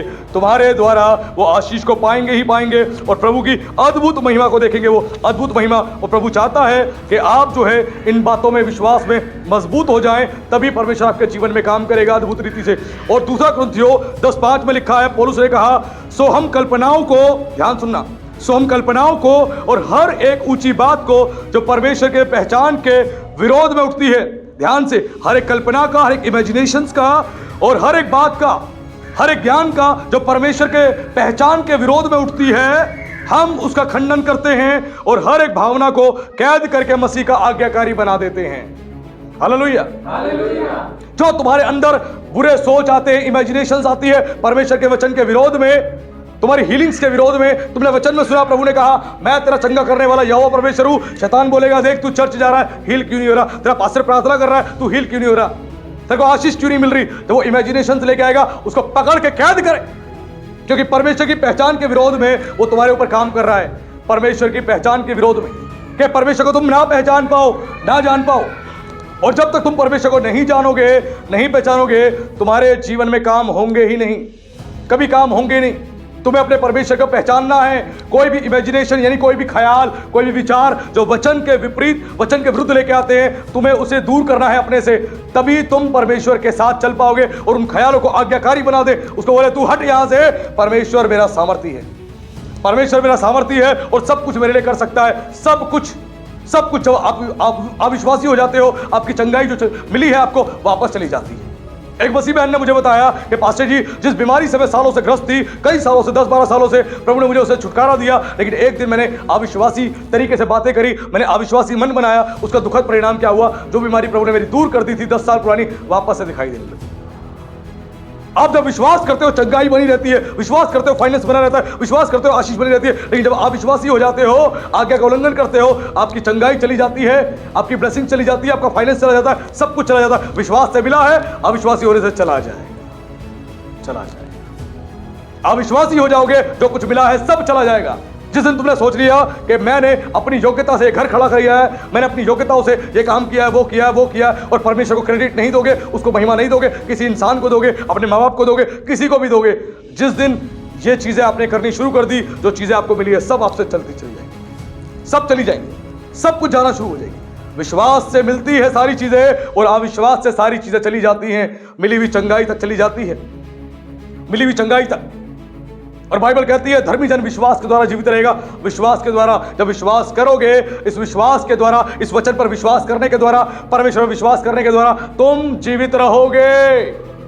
स्वर्ग भी जाने के लिए, उद्धार के प्रोसेस को पूरा करने के लिए इस वचन पर तो विश्वास करना पड़ेगा। इस गलतफहमी में मत रहो कि हम विश्वास नहीं करेंगे, प्रभु आएगा, रैप्चर में हमें ले जाएगा। तुम्हारे अंदर विश्वास जब वो पाएगा ही नहीं तो तुम्हें यहीं छोड़ देगा। जब तुम्हारे अंदर विश्वास पाएगा नहीं तो वह यहीं छोड़ देगा, हर एक उस मसीह को छोड़ देगा जिसके अंदर विश्वास नहीं पाया गया है।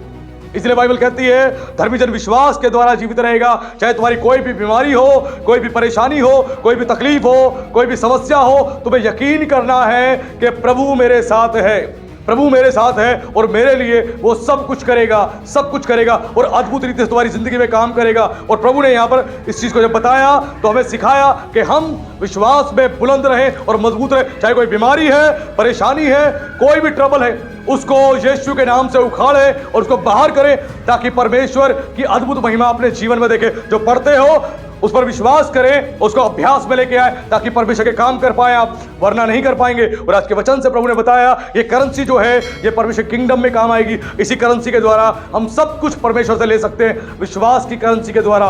वरना विश्वास की करेंसी नहीं है तो हम कंगले के समान है परमेश्वर के सामने और उसके बाद कोई फायदा नहीं। दुनिया में तुम करोड़पति हो लेकिन तुम्हारे अंदर विश्वास ही ना हो, तुम परमेश्वर की नजर में कंगले हो, कंगले हो, कंगले हो। लेकिन तुम अगर तुम्हारे पास संसार में पैसा भी नहीं और तुम परमेश्वर पर अटूट विश्वास करते हो तो तुम परमेश्वर की नजर में धनी व्यक्ति हो, धनी व्यक्ति हो, धनी व्यक्ति हो। और आज प्रभु ने इतनी अद्भुत शिक्षा जो हम तक पहुंचाई है, मैं उम्मीद करता हूं आप इस करेंसी को रेगुलरली यूज करेंगे और दूसरों तक साझा करेंगे ताकि वो भी आशीष के भागी हो और प्रभु की महिमा करें। तो प्रभु का धन्यवाद। प्रभु आप सबको आशीष दे। सभी को जय मसीह। आइए हम लोग आंखें बंद करेंगे, सरों को झुकाएंगे, एक छोटी सी प्रार्थना करेंगे। प्रभु यीशु मसीह में आपका विशेष धन्यवाद करता हूं राजा, इस सुंदर समय के लिए, इस पल, इस घड़ी के लिए। मेरे परमेश्वर, अपने लोगों से आपने आज बात करी है प्रभु, उनको स्पर्श किया है और आपने बता दिया ये विश्वास की करेंसी प्रभु इनकी जिंदगी में बहुत बड़े बड़े काम कर सकती है। और आपने बता दिया बिना विश्वास के कोई मनुष्य आपसे कुछ भी नहीं ले सकता, ना चंगाई, ना फाइनेंस, ना अच्छी सेहत, ना अच्छा स्वास्थ्य। और आपने कहा जो मनुष्य जो कुछ बोता है वही वो काटेगा। जो परमेश्वर अपने आप को समर्पित करेगा हर तरीके से, वो हर तरीके से समृद्ध होता जाएगा और आशीष का भागी हो जाएगा। मेरे परमेश्वर में धन्यवाद करता हूं अपने लोगों से बात करने के लिए, उन्हें स्पर्श करने के लिए। मैं सबको प्रभु जी आपके लहू में, आपके सामर्थी हाथों में सौंपता हूं और इस प्रार्थना को जीवित सामर्थी परमेश्वर के पुत्र मसीह यीशु के नाम में मांगता हूं, आमीन।